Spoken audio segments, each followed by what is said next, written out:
Imagine holding a door open for so long that the crowd forgets you have arms that can ache. It starts as a simple act of kindness, yet the longer you stand there, the more invisible your pain becomes until one day you realize you're the only person still shivering in the draft. Have you ever felt that chill? We grow up hearing, "Be nice, put everyone else first," but almost no one warns us of the hidden cliff at the end of that path. In a world where generosity can feel like pouring water into sand, giving too much doesn't just drain your bank account or your energy. It can quietly threaten your peace, your purpose, even your safety. Today we'll uncover 8 harsh consequences of being too nice and later. For ironclad strategies to stop the takers in their tracks. 1. Expectation inflation. When hope outruns reality, Stoic wisdom urges us to meet life as it is, not as we wish it to be. Yet excessive kindness rewires our internal gauge. We start assuming that, because we give freely, others will rush to do the same when we're in need. Picture handing out umbrellas in a downpour only, to find yourself drenched while everyone else stays dry and forgets who shielded them. Emotional detachment, the Stoics teach, is a muscle. If we never let it flex, disappointment becomes the default forecast. The brutal truth. People grow accustomed to convenience. Once you've solved their problems on autopilot, they naturally expect you to pilot everything, including the storms in your own life. When reciprocity fails to arrive, the emotional ledger fills with red ink. Frustration, fatigue, resentment, sorrow. And still, objectively, no one has betrayed you. They're simply attending to their own affairs, exactly as you ought to be. To the gratitude recession, training takers to stay comfortable creatures of habit. You've heard the phrase 1,000 times. Neuroscience and Stoicism agree. Humans chase patterns the way rivers carve canyons. If your pattern is perpetual giving, you guide others into their plushest comfort zone, one padded by your labor. Soon your favors feel as ordinary as air, and the silence of unspoken entitlement grows deafening. Why would anyone encourage you to rest when your rest would cost them effort? The Stoics remind us that virtue springs from reasoned action, not blind appeasement. Balanced, moderate generosity keeps your hands on the steering wheel of your life. Overgiving, by contrast, is like gifting that wheel to passengers who may never learn or bother to drive. If you won't place a high value on your time and well-being, don't expect the beneficiaries of your charity to do it for youth. They'll cling to their personal Robin Hood as long as the loot flows. 1-way.3. Identity erosion. When your dreams fade into background noise, living by reason and virtue requires clear boundaries and fierce prioritization of our own responsibilities. Push everyone else's needs ahead of your own long enough, and your private aspirations slip into exile. At first, the constant busyness seems noblant. Quiet evening alone feels unbearable, and you catch yourself wondering, what am I running from in my own reflection? Picture coming home to an empty house after a marathon day of errands for friends, colleagues, even strangers, and only to find that your goals still sit unopened, like letters from an old future self. The bill for neglect arrives as dull ache, mood swings, creeping anxiety, an undercurrent of grief. Sooner or later, you must sit with yourself, and the longer you postpone that meeting, the harsher the conversation becomes. Self-care isn't indulgence. It's the runway from which every other act of service must lift off. Let me share with you a deeply personal, real-life story. It's about my closest friend, one of the kindest, most capable women I know. She's smart, beautiful, and holds a master's degree from a top university in Europe. She married young, driven by love and a genuine belief in partnership. Her husband, however, never really contributed financially. He didn't work, didn't build a career, but she told herself, I have a better background, better opportunities to earn. I'll take care of us both. For years, she worked hard to provide for the household, while he spent his time tending to flowers and raising ornamental fish, pure hobbies with no income. She covered every bill, every responsibility, thinking it was love, thinking she was doing the right thing. A decade passed. She gently suggested that he try contributing, maybe start a small business or find work.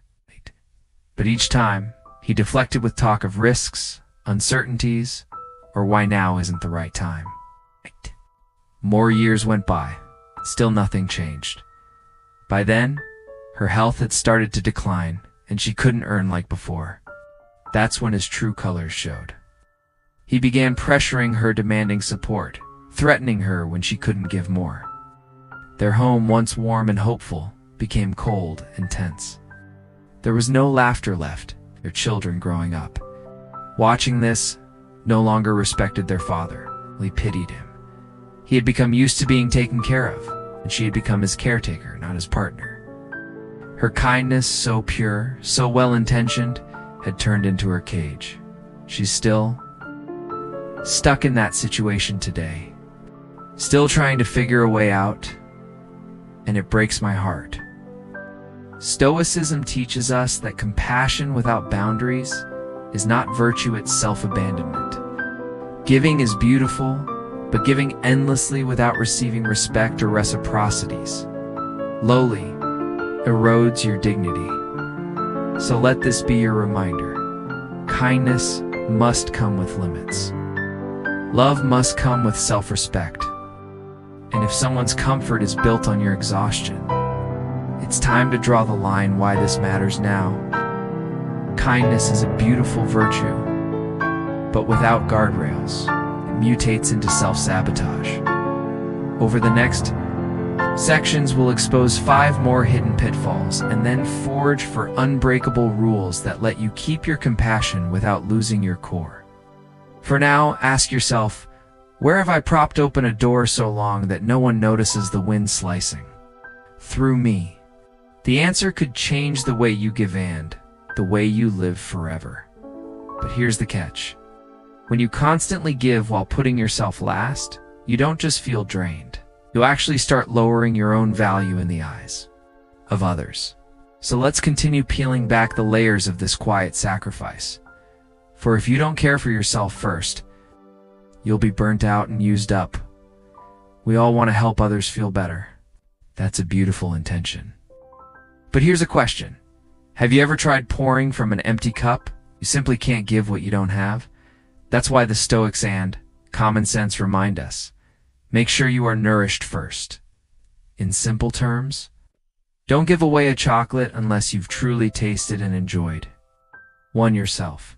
Don't offer to scrub someone else's mess unless you've first tidied your own life and maybe treated yourself to a peaceful evening with a good film and a glass of wine. Because if your own home physically or emotionally is in chaos, offering to clean someone else's life is not noble. Right. It's escapism. You matter. Your joy matters. And the world does not get to line up at your door expecting miracles when you're silently falling apart inside. Only when your cup is full can you offer the overflow. Otherwise, you're just giving away the drops meant to sustain you. 5. People will see you as weak and treat you that way. Now here's the paradox. Being helpful makes us feel strong. But helping without boundaries does the exact opposite. Over time, people stop seeing your generosity as strength. They start interpreting it as weakness. You become that person who never says no. The one they turn to not because they respect you, but because they know you'll handle it. In the workplace, in your family, even among friends, your reputation quietly shifts. Instead of being admired for your skills or values, you're viewed as the one who will clean up after others. And yet, it's the moment you utter that powerful word, no, a shift occurs. They pause. They look again. And for the first time, something changes. Respect is born. Not because you gave more, but because you finally set a boundary. 6. You'll attract the wrong people.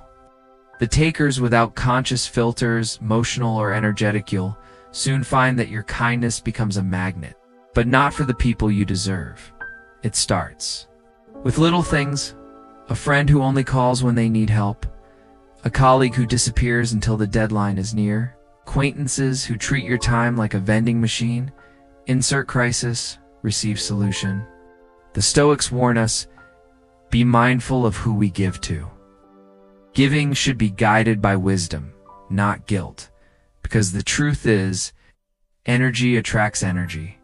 When your energy is low, when you're worn down from overgiving, you'll begin to vibrate at a level that draws in negativity, the drained, the bitter, selfish. But when your energy is healthy and protected, you naturally attract those who bring light, laughter, and reciprocity. So, the more you deplete yourself to please others, the more you'll find yourself surrounded by those who take, never give.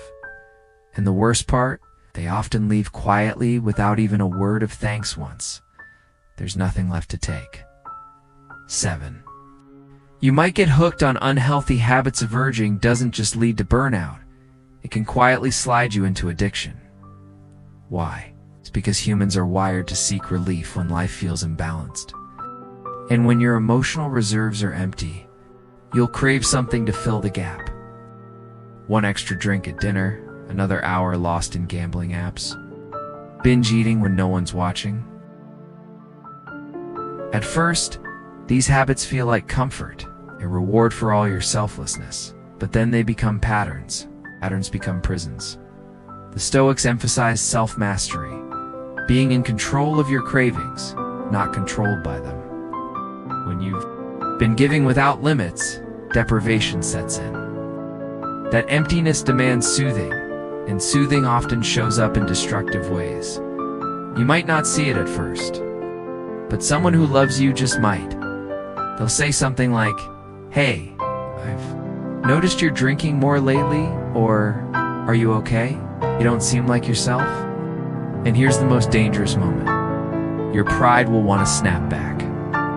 "I'm fine. Don't worry about me." But listen, these are not attacks. These are quiet lifelines. Because the people who care most will often be the only ones brave enough to say what hurts before it hurts more. So ask yourself, are you giving because you truly want to, or because you're afraid of what might happen if you stop? Stay with me. The next chapter will go deeper into how all this silent giving starts to reprogram your identity, and how to pull yourself out before you lose sight of who you are. And if you've ever felt invisible in your kindness, know this: you're not alone. Keep watching. The answers are coming. If giving too much can slowly empty you,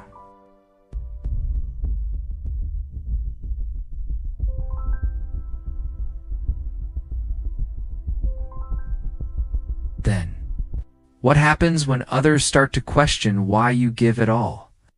Let's keep going. Point 8. You'll make people suspicious, not grateful. It's strange, isn't it? We're taught that being kind is a virtue, something to be proud of. But in practice, being too kind often gets misread as something else entirely. Instead of admiration, you might be met with confusion. Instead of gratitude, suspicion. The Stoics reminded us that our actions should always come from principle, not performance. Do good not to be praised, but because it aligns with your values. But in today's world, kindness is rare. So rare that when people witness it consistently, they don't always trust it. They wonder, why are you being so nice? What do you want in return? Are you hiding something behind that helpful smile? Before long, your kindness starts raising eyebrows. People may start thinking you're playing a game, or worse, manipulating them. And while it's possible you've simply run into a naturally skeptical crowd, the harsh truth is, most people project their own motives onto others. If they would only help someone for selfish reasons, they assume you're doing the same. That's why it's important, not just for your sanity, but for your emotional clarity, to remain grounded in your purpose, even when others misinterpret you. So, how do you protect yourself from being used or misunderstood? Let's shift into 4 practical Stoic strategies to keep your kindness from being turned into a weapon against you. Strategy number 1, pay attention. To how you feel, this may sound simple, but it's the cornerstone of Stoic self-awareness. Your emotions are not weaknesses, they're feedback. Messages from the inside out. The Stoics believed in cultivating inner stillness by observing your mind and body honestly. If you consistently feel drained, frustrated, or resentful after helping others, that's a signal. Something is off. Helping others should not leave you in pieces. You shouldn't feel like you're crawling through your own life just to keep others standing tall. Ask yourself, do I feel light when I say yes? Or am I filled with guilt, pressure, or dread? If your mood drops every time you say yes to someone's request, it's not compassion, it's compulsion. Kindness should lift you up, not wear you down. And when it doesn't, that's when you need to pause and protect your peace. Strategy number 2, don't be afraid to say no. The most difficult word in the language of people-pleasing, no. But let's be honest, saying yes when you want to say no is a quiet betrayal. It's not to them, but to yourself. The Stoics understood that self-control is not just about resisting external temptation. It's also about guarding your time, energy, and presence. Think of it like this. Every time you say yes to someone else, you're saying no to something else. Often, that something else is rest, self-care, or your own priorities. So start small. Practice in the mirror if you must. Say it out loud. No, I can't do that today. No, I'm focusing on something personal right now. Saying no does not make you selfish. It makes you clear. It makes you free. Strategy number 3, reserve sacred time for yourself. Have a schedule for work, schedule for errands, meetings, deadlines. Why not schedule yourself in too? According to Stoic values, discipline is not just about denying pleasures, it's about protecting what truly matters. That includes time too. Exercise, reflect, paint, read, sip tea while watching the sunset. Whatever nourishes your spirit, make room for it. Put it on your calendar like an appointment. And when someone asks for your time during that sacred slot, unless it's urgent or kind-hearted, say, I'm not available at that time, but I'd be happy to help later. Jew, don't owe an explanation. Your existence is reason enough. When you protect your personal time, you silently teach others to respect your boundaries. And more importantly, you remind yourself that your well-being is not negotiable. Strategy number 4, spot the energy. Vampire sand, step away, here's the final piece. You may be doing everything right, setting boundaries, practicing awareness, even protecting your time. But if you're constantly surrounded by people who drain you, none of that will matter. The Stoics encouraged us to use wisdom when choosing our company. Why? Because relationships have energy. Not all energy is good. Ask yourself, who lifts me up? Who exhausts me after every conversation? Who only appears when they need something? You don't need to cut people off coldly. But you do need to distance yourself from those who consistently leave you depleted. That's not cruelty. That's self-respect. And the more you practice it, the more space you create for people who energize you, support you, and see you not just as a helper, but as a whole person. Let's pause here. We've now explored the 8 subtle dangers of being too nicened for Stoic strategies to reclaim your balance. But in the next chapter, we'll go even deeper. How does emotional detachment actually set you free? And how do you continue to be kind without ever being used again? Stick with me. This is where everything begins to shift. Earlier, we talked about setting boundaries and protecting your time from energy-draining people. But what if you're still tempted to help them just one more time? Let's be clear. Not everyone wants to be helped. And this is where your strength will truly be tested. Some people don't want healing, they want an audience. You must understand, if you try to help an energy thief, it won't work. These individuals don't come to you looking for solutions, they come to unload. To spill their chaos at your feet like shattered glass, then ask why your hands are bleeding when you try to clean it up. They flood you with complaints, misfortunes, and the most dramatic version of every minor inconvenience. And the worst part? Even if you offer answers, suggestions, or support, they'll reject them. Not because your advice is wrong, but because solving the problem would mean letting go of their identity as the victim.